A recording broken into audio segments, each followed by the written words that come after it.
पाठ पढ़ी न पढ़ले कौन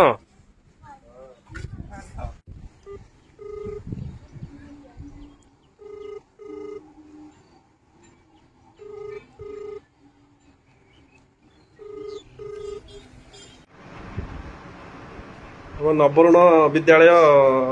फुलेश्वरी आम हेडमास्टर साहब को धन्यवाद जहाँ माने माने पिला मानक साहाय्य कर सर नाटा आपंकर रमाकांत सार को बहुत बहुत धन्यवाद आम हेल्प बहुत बहुत धन्यवाद रमाकांत सार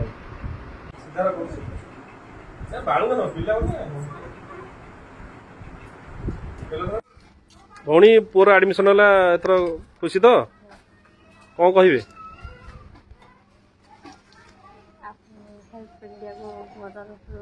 धन्यवाद दूसरी कि मो पु को साहाय्य एडमिशन देले आपण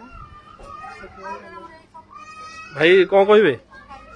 भल आमको साहाय्य धन्यवाद पुओ पाठ पढ़ला मैंने सहयोग करूँ किसी टेंशन ना असुविधा नहीं देखो आज आमर आज भाई एडमिशन हो पुअर सब आम टीम सहित परिवार सहित अच्छी आगे भी रही।